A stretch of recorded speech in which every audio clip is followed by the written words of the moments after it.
اعوذ باللہ من الشیطان الرجیم بسم اللہ الرحمن الرحیم یا ایہا الناس اعبدوا ربکم الذی خلقکم والذین من قبلکم لعلکم تتقون الذی جعل لکم الارض فراشا والسماء بناء وانزل من السماء ماء فاخرج به من الثمرات رزقا لکم فلا تجعلوا للہ اندادا وانتم تعلمون۔ سورہ البقرہ کی آیت نمبر 21 اور 22 کا درس ہے۔ اللہ تبارک و تعالیٰ نے پچھلے 2 رکوعوں میں مؤمنین، کافرین اور منافقین کا تذکرہ فرمایا۔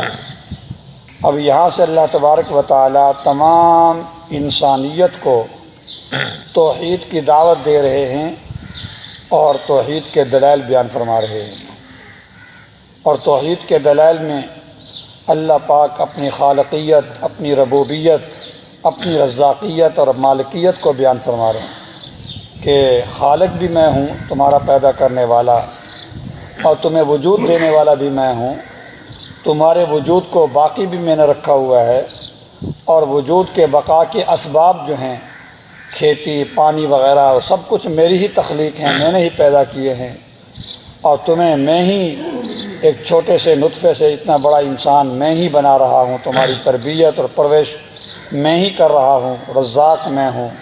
وَلَئِن سَأَلْتَهُم مَّنْ خَلَقَ السَّمَاوَاتِ وَالْأَرْضَ لَيَقُولُنَّ اللَّهُ۔ اگر آپ ان سے پوچھیں کہ آسمان اور زمین کو کس نے پیدا کیا، سب کہیں کہ اللہ نے پیدا کیا۔ أَمَّنْ خَلَقَ السَّمَاوَاتِ وَالْأَرْضَ وَأَنزَلَ لَكُم مِّنَ السَّمَاءِ مَاءً فَأَنبَتْنَا بِهِ حَدَائِقَ ذَاتَ بَهْجَةٍ مَا كَانَ لَكُمْ أَن تُنبِتُوا شَجَرَهَا أَإِلَٰهٌ مَّعَ اللَّهِ بَلْ هُمْ قَوْمٌ يَعْدِلُونَ۔ کون ذات ہے جو آسمان اور جس نے زمین کو پیدا کیا؟ کون ذات ہے جس نے آسمان سے پانی اتارا؟ وہ کون ذات ہے جس نے زمین سے کھیتیاں، پھل، میوے پیدا کیے؟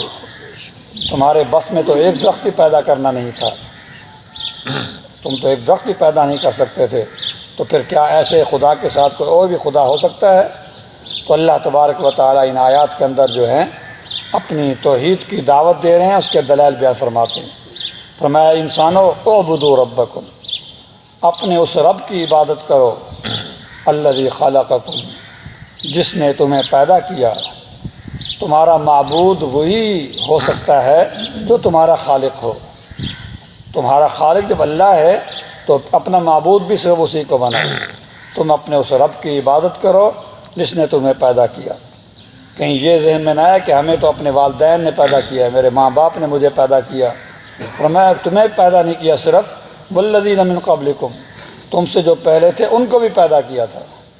اللہ نے تمہیں بھی پیدا کیا، اور تم سے جو پہلے تھے، تمہارے والدین، تمہارے دادا دادی، نانا نانی، اس سے آگے چلے جاؤ، پردادا پردادی، پردانا پرنانی، ان سب کو اللہ نے پیدا کیا ہے۔ تو جب سب کا خالق وہی ہے تو تم صرف اور صرف اسی کی عبادت کرو، لعلکم تتقون، تاکہ تم متقی اور پرہیزگار بن جاؤ۔ تقوی جو ہے بہت بڑا وسیع مفہوم رکھتا ہے۔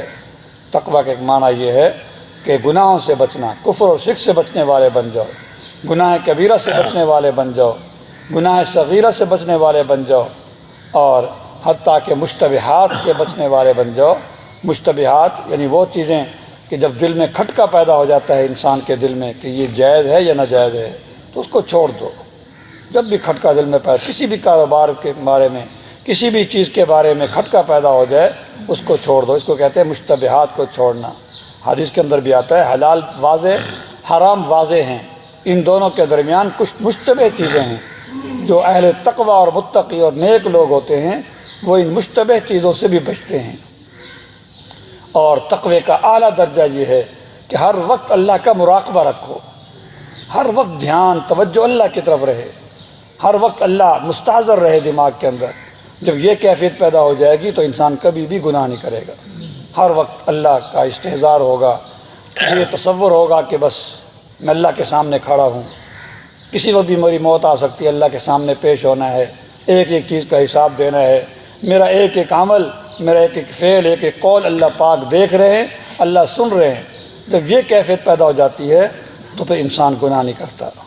تو ہر وقت اللہ کا مراقبہ رکھو اور ہر وقت توجہ اور دھیان عقل کو اللہ کی طرف متوجہ رکھو۔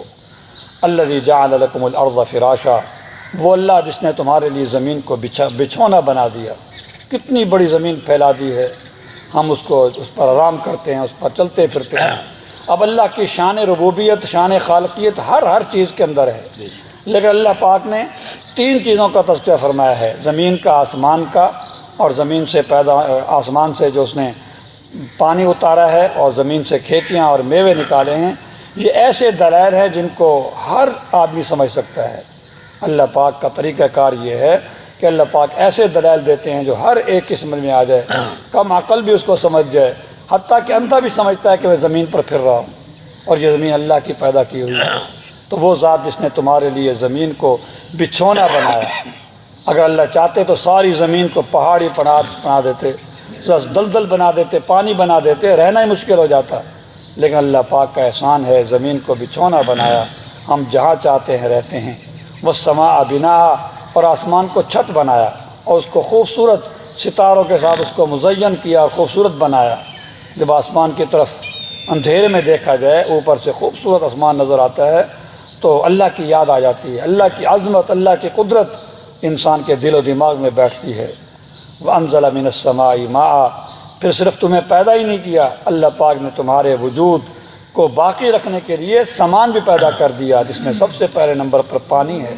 اس نے آسمان سے پانی اتارا، فَأَخْرَجَ بِهِ مِنَ الثَّمَرَاتِ رِزْقًا لَكُمْ، اور پھر اس پانی کے ذریعے اس نے تمہارے لیے قسم قسم کے پھل اور میوے نکالے تمہارے لیے بطور رزقًا لَكُمْ۔ تو یہ پانی کا مستقل ایک نظام ہے۔ انسان اسی پانی کے اندر غور کر لے تو اللہ کا بہت بڑا انعام سمجھ میں آ جاتا ہے۔ پھلوں کے اندر غور کر لے، کھیتیوں کے اندر غور کر لے، اللہ کی شان ربوبیت خوب واضح ہو جاتی ہے۔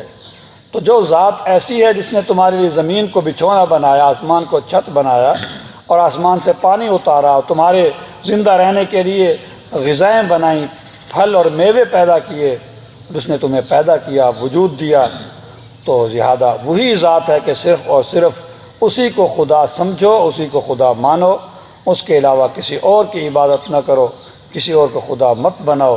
فلا تجعلوا للہ اندادا، اللہ کا کسی کو بھی اللہ کا مقابل، اللہ کا ہمسر نہ بناؤ، اللہ کے برابر کسی کو نہ بناؤ۔ وانتم تعلمون، حالانکہ تم جانتے ہو کہ سب کچھ اللہ ہے، خالق بھی اللہ، رازق بھی اللہ، مالک بھی اللہ، اللہ کی قدرت کے مظاہر بھی تم جانتے ہو، اللہ کی نعمتوں کو بھی تم جانتے ہو۔ اس کے باوجود بھی اگر تم کسی اور کی عبادت کرو گے تو اس سے بڑھ کر جہالت اور حماقت کیا ہوگی۔ الحمدللہ۔